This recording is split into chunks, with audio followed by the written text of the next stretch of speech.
A wise man once said, "Sticks and stones may break my bones, but words can never hurt me."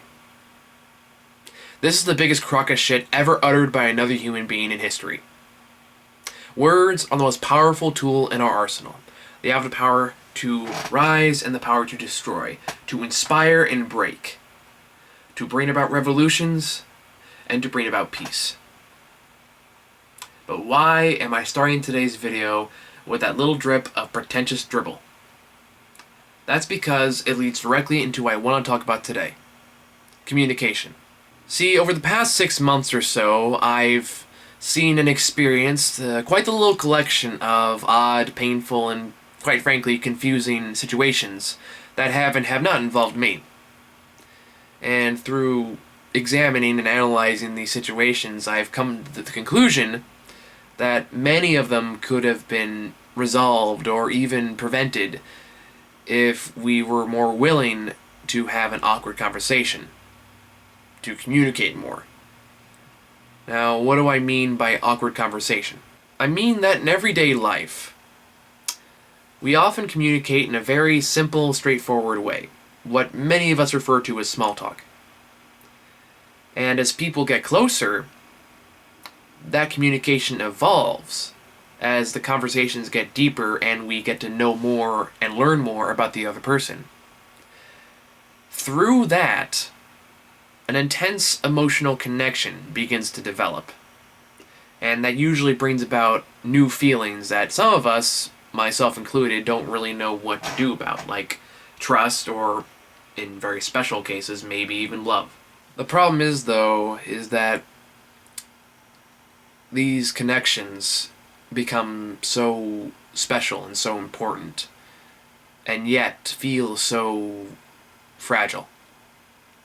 Like a single word or a wrong phrase is going to undo everything, and it's going to just shatter our trust, and it's going to leave us alone and vulnerable again.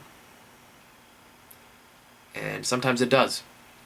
And I think about the ones I've seen and the ones I've personally experienced, and it makes me very sad because it's hard to find, and it makes it all the harder when it's lost, because it feels almost like going through a breakup in a weird way. Because relationships with people, friends or otherwise, can change so suddenly. And so suddenly that it can leave you dazed and confused and wondering what just happened. And the problem is that we're too afraid to just ask the other person what the hell happened, because we're afraid of breaking that fragile connection, even though we know that we may lose it anyway. Or hell, maybe we already have. And we're afraid to bring it up because what if they tell us that we're wrong? Or that we're bad for feeling this way? Or, worse yet, that they elect to just reject us completely. And we just permanently lose that person in our lives. That person who's come to mean a lot to us and has become important to us. And that would suck. So, we decide to pretend like there's nothing wrong. We just leave it alone and act like there's no problem, nothing going on. And we hope that in doing so, things will just go back to normal and you will never have to talk about it. But that doesn't really work, does it? It's like a crack in a dam that you choose to ignore, thinking that it's just a crack in a dam, that it's not going to affect anything. But in time, that crack grows and grows and grows until the entire structure eventually just breaks under the pressure of all the forces pushing against it. Because as much as I've been emphasizing communication, it's also worth noting how powerful the lack of it is.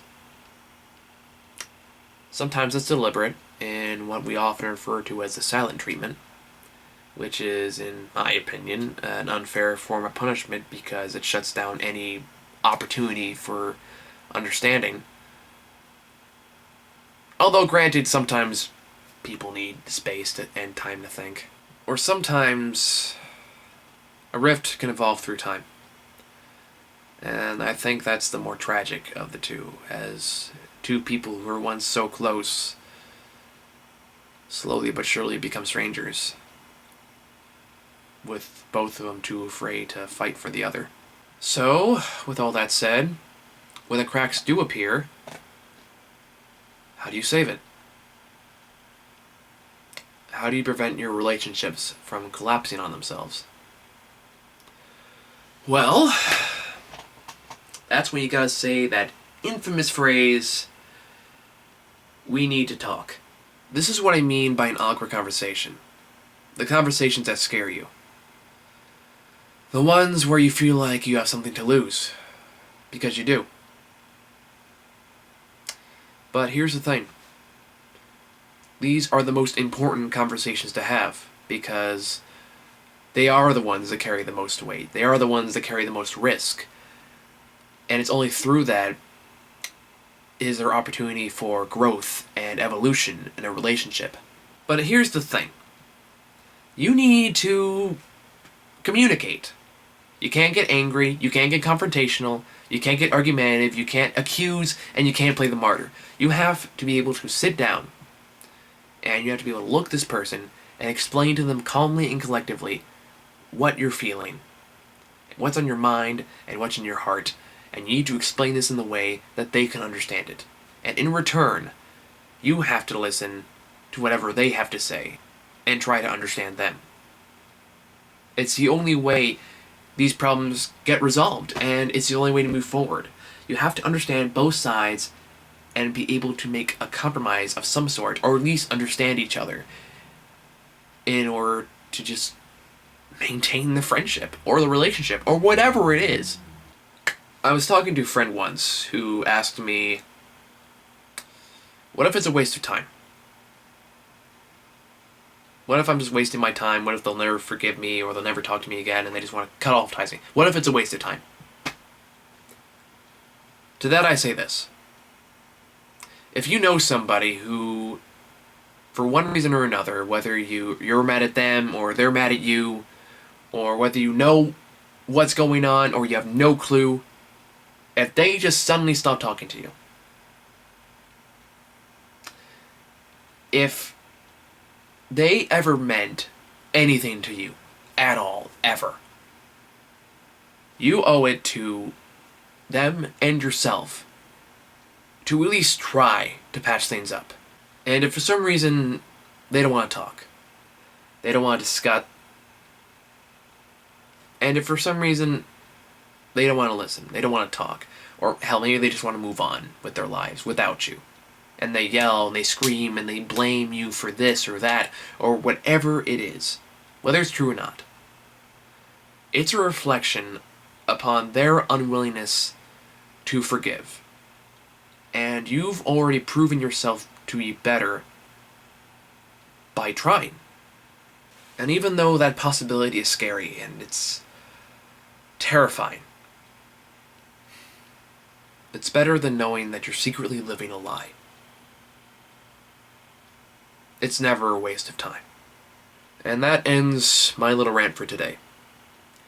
If you've ever experienced situations like the ones I've described, or you've had experiences in awkward conversations, please leave a comment below and tell me your story, because it can help someone who's going through that right now and could really use the kind words.